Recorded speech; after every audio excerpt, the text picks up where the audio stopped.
എല്ലാവർക്കും നമസ്കാരം. എല്ലാവരും സുഖമായിരിക്കുന്നു എന്ന് കരുതുന്നു. ഇന്നത്തെ റെസിപ്പി പച്ചമാങ്ങ കൊണ്ട് തയ്യാറാക്കിയെടുത്ത വളരെ രുചികരമായിട്ടുള്ളൊരു കറിയാണ് കേട്ടോ. ചോറിൻ്റെ കൂടെ ഈ ഒരു കറി ഉണ്ടെങ്കിൽ നമുക്ക് വേറെ ഒരു കറിയുടെയും ആവശ്യമില്ല. ഇനി പച്ചമാങ്ങ കിട്ടുമ്പം ഇതുപോലത്തെ കറി തയ്യാറാക്കാത്തവർ എന്തായാലും ഒന്ന് തയ്യാറാക്കി നോക്കണേ. കുട്ടികൾക്കൊക്കെ ഒരുപാട് ഇഷ്ടപ്പെടുന്ന ഒരു കറിയായിരിക്കും ഇത്. തയ്യാറാക്കിയെടുക്കാനായിട്ട് ഒരുപാട് സമയത്തിൻ്റെ ഒന്നും ആവശ്യമില്ല. പെട്ടെന്ന് നമുക്ക് തയ്യാറാക്കിയെടുക്കാം. അപ്പോൾ ഈ കറി എങ്ങനെയാണ് തയ്യാറാക്കുന്നതെന്ന് ഒന്ന് കണ്ടു നോക്കൂ. അപ്പോൾ ഇതാ ഞാൻ ഒരു മാങ്ങ എടുത്ത് വെച്ചിട്ടുണ്ട്. ഇന്നത്തെ കറി നമ്മൾ റെഡിയാക്കി എടുക്കുന്നതായി ഒരു മാങ്ങ കൊണ്ടാണ് കേട്ടോ. ഇനി ഇതിൻ്റെ തൊലിയൊക്കെ ഒന്ന് കളഞ്ഞെടുക്കണം. അപ്പോൾ ഈ മാങ്ങയുടെ തൊലി ഉണ്ടല്ലോ നല്ല കട്ടിയുള്ളതായിരുന്നു, അതുകൊണ്ടാണ് ഞാൻ കളഞ്ഞെടുത്തത്. നിങ്ങളുടെ കയ്യിലുള്ള മാങ്ങയുടെ തൊലി കട്ടിയില്ലാത്തതുണ്ടല്ലോ, മൂവാണ്ട മാങ്ങയൊക്കെ ആണെങ്കിൽ അതിന് അത്ര കട്ടി ഉണ്ടാവില്ല. അങ്ങനെയുള്ള മാങ്ങയാണെന്ന് വെച്ചാൽ അത് തൊലി കളയേണ്ട ആവശ്യമില്ല, അല്ലാതെ തന്നെ അരിഞ്ഞെടുത്താൽ മതി.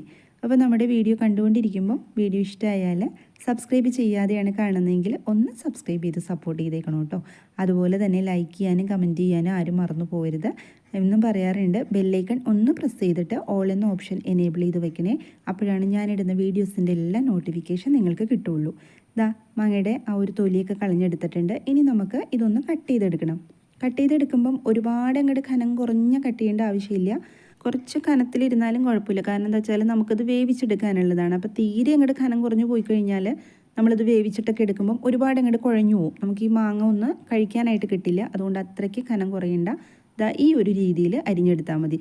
ഇനി നിങ്ങൾക്ക് നീളത്തിൽ അരിഞ്ഞെടുക്കണമെങ്കിൽ ആവാട്ടോ. ഞാനിപ്പം ഇങ്ങനെ അരിഞ്ഞെടുത്തേ ഉള്ളൂ. അതൊക്കെ ഓരോരുത്തരുടെ ഇഷ്ടത്തിന് എടുക്കാം. അപ്പോൾ നമ്മൾ മാങ്ങയൊക്കെ അരിഞ്ഞെടുത്തിട്ടുണ്ട്. ഇനി നമുക്കതാ കറി റെഡിയാക്കി എടുക്കാം. ഞാൻ സ്റ്റവ് ഓൺ ചെയ്തിട്ട് ഒരു പാത്രം വെച്ച് കൊടുത്തിട്ടുണ്ട്. ഇനി നമുക്കിതിനകത്തേക്ക് കുറച്ച് വറ്റൽമുളക് ഇട്ട് കൊടുക്കുക. ഇപ്പം ഞാനൊരു 6 വറ്റൽമുളക് എടുത്തിട്ടുണ്ട്. നമ്മുടെ ഈ ഒരു കറിയിലേക്ക് ആവശ്യമായിട്ടുള്ള മുളക് വേണം എടുക്കാനായിട്ട്. വറ്റൽമുളക് ഇങ്ങനെ ചൂടാക്കി തന്നെ എടുക്കണം കേട്ടോ. അപ്പോഴാണ് നമ്മുടെ കറിക്ക് ടേസ്റ്റ് കിട്ടുക. വെളിച്ചെണ്ണയൊന്നും ചേർത്ത് കൊടുക്കണ്ട, അല്ലാതെ തന്നെ ഒന്ന് ചൂടാക്കി എടുത്താൽ മതി. അപ്പോൾ അതായത് ഇതിൻ്റെ കളറൊക്കെ നന്നായിട്ട് മാറി വന്നിട്ടുണ്ട്. ഞാൻ സ്റ്റവ് ഓഫ് ചെയ്ത് കൊടുത്തിട്ടുണ്ട്. എന്നിട്ട് മിക്സിയിലിട്ടിട്ട് നന്നായിട്ടൊന്ന് പൊടിച്ചെടുക്കുക. ഇനി നമ്മൾക്ക് എന്ത് വേണം അത് മാറ്റിയിട്ട് ആ സ്റ്റൗവിലേക്ക് തന്നെ ഞാൻ വേറൊരു മൺചട്ടി വെച്ച് കൊടുത്തിട്ടുണ്ട്. ഇതിനകത്തേക്ക് വെളിച്ചെണ്ണയാണ് ആദ്യം ചേർത്ത് കൊടുക്കേണ്ടത്. അപ്പോൾ 1 ടേബിൾ സ്പൂൺ വെളിച്ചെണ്ണ ചേർത്ത് കൊടുത്തിട്ടുണ്ട്. അപ്പോൾ വെളിച്ചെണ്ണ തന്നെ എടുക്കണം കേട്ടോ ഈ ഒരു കറിയിലേക്ക്, അതാണ് ടേസ്റ്റ് കിട്ടുക. ചൂടായി വന്ന എണ്ണയിലേക്ക് ഒരു 1/4 ടീസ്പൂൺ ഉലുവ ചേർത്ത് കൊടുത്തിട്ടുണ്ട്. അതുപോലെ തന്നെ 1/4 ടീസ്പൂൺ കടുക് ചേർത്ത് കൊടുക്കുക. അപ്പോൾ ഉലുവയും കടുകും ഒന്നും കൂടി പോകണ്ട, നമ്മൾ ഒരു മാങ്ങയല്ലേ എടുത്തിട്ടുള്ളൂ. അപ്പോൾ ഇത്രയും ചേർത്ത് കൊടുത്താൽ മതി. ഇത് രണ്ടും നന്നായിട്ട് പൊട്ടി വന്നതിന് ശേഷം ചേർത്ത് കൊടുക്കേണ്ടത് പെരിഞ്ജീരകമാണ്. പെരിഞ്ജീരകം ഒരു 1/4 ടീസ്പൂൺ എടുത്തിട്ടുണ്ട്. അതുപോലെ തന്നെ ചെറിയ ജീരകം. ഇത് രണ്ടും സ്കിപ്പ് ചെയ്യരുത് കേട്ടോ, ഇതെല്ലാം ചേർത്ത് കൊടുക്കണം. എന്നിട്ട് ഇതൊന്ന് ചൂടായതിന് ശേഷം നമ്മൾ ഇതിനകത്തേക്ക് ചേർത്ത് കൊടുക്കേണ്ട, കയ്യിലുണ്ടെങ്കിൽ എള്ള് ചേർത്ത് കൊടുക്കുക. എള്ള് ഞാനൊരു 1/4 ടീസ്പൂൺ എടുത്തിട്ടുണ്ട്. അപ്പോൾ എള്ളൊന്നും എല്ലാവരുടെയും വീട്ടിൽ എപ്പോഴും ഉണ്ടാവില്ല, ഉണ്ടെങ്കിൽ മാത്രം ചേർത്ത് കൊടുത്താൽ മതി കേട്ടോ. ഇത് നന്നായിട്ടൊന്ന് ഇളക്കി യോജിപ്പിക്കുക. നന്നായിട്ട് ഇത് മൂത്ത് വരണം, എല്ലാം ഒന്ന് പൊട്ടി വരും. എള്ളുമൊക്കെ നന്നായിട്ടൊന്ന് പൊട്ടി വന്നതിന് ശേഷം മാത്രം ഇതിനകത്തേക്ക് വെളുത്തുള്ളിയാണ് ചേർത്ത് കൊടുക്കേണ്ടത്. അപ്പോൾ വെളുത്തുള്ളി ഞാനൊരു 8 അല്ലി എടുത്തിട്ടുണ്ട്. അത് അതിൻ്റെ തൊലി കളഞ്ഞിട്ടില്ല കേട്ടോ. നന്നായിട്ട് കഴുകിയിട്ട് ഒന്ന് ചതച്ചെടുത്താൽ മതി, അതിൻ്റെ തൊണ്ട് കളയണമെന്നില്ല. എന്നിട്ട് നന്നായിട്ട് ഒന്നും കൂടി ഒന്ന് ഇളക്കി മൂപ്പിച്ച് കൊടുക്കുക. ഇത് നന്നായിട്ട് മൂത്ത് കിട്ടണം നമ്മൾ ഈ ചേർത്ത് കൊടുത്ത വെളുത്തുള്ളി. അപ്പോൾ അതിൻ്റെ കളറൊക്കെ നന്നായിട്ട് മാറി വന്നിട്ടുണ്ട്. ഇനി അതിനകത്തേക്ക് കറിവേപ്പില ചേർത്ത് കൊടുക്കുക. കറിവേപ്പില 1 2 തണ്ട് അത്രയും ചേർത്ത് കൊടുക്കാം. എന്നിട്ട് ഒന്നും കൂടി ഒന്ന് നന്നായിട്ട് ഇളക്കി യോജിപ്പിച്ച് കൊടുക്കുക. ഇനി ഇതിനകത്തേക്ക് ചേർത്ത് കൊടുക്കേണ്ടത് മഞ്ഞൾപ്പൊടിയാണ്. അപ്പോൾ മഞ്ഞൾപ്പൊടി ഒരു 1/4 ടീസ്പൂൺ അത്രയും ചേർത്ത് കൊടുത്താൽ മതി കേട്ടോ. മഞ്ഞൾപ്പൊടിയും കൂടി ചേർത്ത് കൊടുത്തിട്ട് ഒന്നും കൂടി ഒന്ന് ഇളക്കി കൊടുക്കുക. ചേർത്ത് കൊടുത്ത ആ പൊടിയുടെ ഒരു പച്ച മണം മാറുന്നത് വരെ ഒന്ന് ഇളക്കി കൊടുക്കുക. അപ്പോൾ നമ്മുടെ വെളുത്തുള്ളി നന്നായിട്ട് മൂത്ത് കിട്ടിയിട്ടുണ്ട്. ഇനി ഇതിനകത്തേക്ക് അരിഞ്ഞു വെച്ചിരിക്കുന്ന മാങ്ങ ചേർത്ത് കൊടുക്കുക. മാങ്ങ ചേർത്തിട്ട് 1 2 സെക്കൻഡ് നന്നായിട്ട് ഇളക്കി കൊടുക്കുക. ഫ്രൈ ആക്കുകയൊന്നും വേണ്ട കേട്ടോ. നമ്മൾ മാങ്ങ അച്ചാറൊക്കെ ഉണ്ടാക്കുമ്പോൾ ഒന്ന് വാട്ടിയെടുക്കുമല്ലോ, ആ ഒരു പാകം മതി. ഇനി ഇതിനകത്തേക്ക് വറ്റൽമുളക് പൊടിച്ചു വെച്ചത് ചേർത്ത് കൊടുക്കുക. അപ്പോൾ നമ്മളൊരു 6 വറ്റൽമുളകാണ് ചൂടാക്കി വെച്ചത്. അപ്പോൾ എരിവ് നോക്കിയിട്ട് ആവശ്യത്തിന് ചേർത്ത് കൊടുത്താൽ മതി. അപ്പോൾ കുറച്ചൊന്ന് ചേർത്ത് കൊടുത്ത് ഇളക്കി യോജിപ്പിച്ചിട്ട് ഒന്ന് ടേസ്റ്റ് ചെയ്ത് നോക്കുക. അപ്പോൾ എരിവൊക്കെ ഓരോരുത്തരുടെ ഇഷ്ടത്തിനനുസരിച്ച് ചേർത്ത് കൊടുക്കുക. എന്നിട്ട് ഒന്നും കൂടി ഒന്ന് നന്നായിട്ട് ഇളക്കി യോജിപ്പിക്കുക. ഇനി നമുക്ക് ഇത് വേവാൻ ആവശ്യമായിട്ടുള്ള വെള്ളം ഒഴിച്ചു കൊടുക്കുക. തിളപ്പിച്ചാറിയ വെള്ളമായിരിക്കണം കേട്ടോ ഒഴിക്കേണ്ടത്. ഒരുപാട് വെള്ളം ഒഴിക്കരുത്, കാരണം മാങ്ങ ഇപ്പം നമ്മളൊന്ന് വാട്ടിയെടുത്തിട്ടുണ്ട്, പെട്ടെന്ന് നമുക്ക് വെന്ത് കിട്ടും. അപ്പോൾ ഒരുപാട് വെള്ളം ചേർത്താൽ നമ്മുടെ കറി ഒത്തിരി അങ്ങ് ലൂസായി പോവും. അങ്ങനെ എടുക്കേണ്ട കറിയല്ല ഇത്.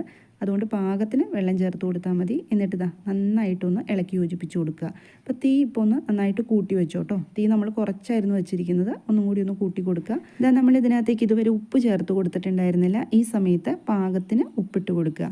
ഉപ്പ് ചേർത്ത് കൊടുത്തിട്ട് നമ്മളിതൊന്ന് തിളച്ചതിന് ശേഷം മാത്രം അടച്ചു വെച്ച് കൊടുക്കാൻ പാടുള്ളൂ കേട്ടോ. തീ നന്നായിട്ട് ഇപ്പോൾ ഒന്ന് കൂട്ടി വെച്ച് കൊടുക്കുക. അതിനുശേഷം എന്താ ഒരടപ്പ് ഉപയോഗിച്ച് അടയ്ക്കുക. ഇനി ഒരുപാട് സമയമൊന്നും എടുക്കില്ല. മാങ്ങ നമ്മൾ വാട്ടിയെടുത്തതാണ്, 2-3 മിനിറ്റ് അത്ര എടുക്കുള്ളൂ കേട്ടോ. അപ്പോൾ ഈ മാങ്ങ വേവാനായിട്ട് എനിക്ക് 2 മിനിറ്റ് എടുത്തുള്ളൂ.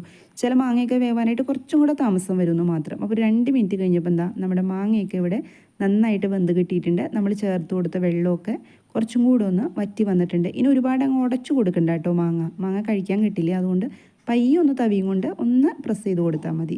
ഇനി നമ്മളിതാ ഇതിനകത്തേക്ക് ചേർത്ത് കൊടുക്കേണ്ടത് ശർക്കരയാണ്. അപ്പം മധുരത്തിന് ആവശ്യമായ ശർക്കര ചേർത്ത് കൊടുക്കുക. അത് ഓരോരുത്തരുടെ ഇഷ്ടത്തിന് ചേർത്ത് കൊടുക്കാം. പഞ്ചസാര ചേർക്കണ്ട കേട്ടോ, ശർക്കര തന്നെ ചേർത്ത് കൊടുക്കുക. ഞാനിപ്പോൾ ഇതിനകത്തേക്ക് ഒരു 1.25 ടേബിൾ സ്പൂൺ അത്രയും ചേർത്ത് കൊടുത്തിട്ടുണ്ട്. ഇപ്പം ശർക്കര പാനി വേണമെങ്കിൽ ചേർത്ത് കൊടുക്കാം. ഈ ശർക്കര അത്യാവശ്യം കുറച്ച് ക്വാളിറ്റി ഉള്ളതുകൊണ്ട് ഞാൻ അങ്ങനെ തന്നെ ചേർത്ത് കൊടുത്തിരിക്കുകയാണ്. ഇനി നിങ്ങൾക്കതൊന്ന് പാനിയാക്കിയിട്ട് ഒഴിച്ചു കൊടുക്കണമെങ്കിൽ അങ്ങനെയാവാം കേട്ടോ. എന്നിട്ട് ഇതാ തവി ഉപയോഗിച്ചിട്ട് നന്നായിട്ടൊന്ന് ഇളക്കി യോജിപ്പിച്ച് കൊടുക്കുക. ഇനി ഇത് ചെറിയ തീയിലിട്ടിട്ട്, ഇനി തീ കുറച്ച് വയ്ക്കുക. എന്നിട്ട് ചെറിയ തീയിലിട്ടിട്ട് നന്നായിട്ടൊന്ന് വറ്റിച്ചെടുക്കുക. ഒരുപാട് സമയമൊന്നും വേണ്ട. ശർക്കര ചേർത്ത് കഴിഞ്ഞാൽ പെട്ടെന്ന് അതങ്ങ് കുറുകി വന്നോളും. ഇതാ 1 മിനിറ്റ് ആയപ്പോഴേക്കും നമ്മുടെ കറി ഇതുപോലെ നന്നായിട്ട് കുറുകി കിട്ടിയിട്ടുണ്ട് കേട്ടോ. വളരെ ടേസ്റ്റാണ് ഈ ഒരു കറി കൂട്ടിയിട്ട് ചോറുണ്ണാനായിട്ട്. വേറെ കറികളുടെ ആവശ്യമൊന്നുമില്ല. ഈ ഒരു കറി മാത്രം മതി. ഇനി ഒരു 10 മിനിറ്റ് ഇരുന്ന് കഴിയുമ്പം ഒന്നും കൂടി ഒന്ന് കുറുകി കിട്ടും. അതുകൊണ്ട് ഈ സമയത്ത് ഞാൻ സ്റ്റവ് ഓഫ് ചെയ്ത് കൊടുത്തിട്ടുണ്ട്. അപ്പോൾ പച്ചമാങ്ങ കൊണ്ട് ഇതുപോലൊരു കറി ട്രൈ ചെയ്ത് നോക്കാത്തവരൊക്കെ ഉണ്ടെങ്കിൽ ഒന്ന് തയ്യാറാക്കി നോക്കൂ. ഒരു 10 മിനിറ്റ് ഇരുന്നപ്പോഴേക്കും നമ്മുടെ കറി നന്നായിട്ട് കുറുകി കിട്ടിയിട്ടുണ്ട് കേട്ടോ. നല്ല ടേസ്റ്റി ആയിട്ടുള്ള കറിയാണ്. അപ്പോൾ ഇന്നത്തെ റെസിപ്പി എല്ലാവർക്കും ഇഷ്ടമായി എന്ന് കരുതുന്നു. സബ്സ്ക്രൈബ് ചെയ്യാനും ലൈക്ക് ചെയ്യാനും അതുപോലെ വീഡിയോ ഷെയർ ചെയ്ത് കൊടുക്കാനും ആരും മറന്നു പോവല്ലേ. തയ്യാറാക്കി നോക്കിയിട്ട് ഫീഡ്ബാക്ക് കമൻറ്റ് ബോക്സിൽ പറയൂ. മറ്റൊരു വീഡിയോയിൽ കാണാം.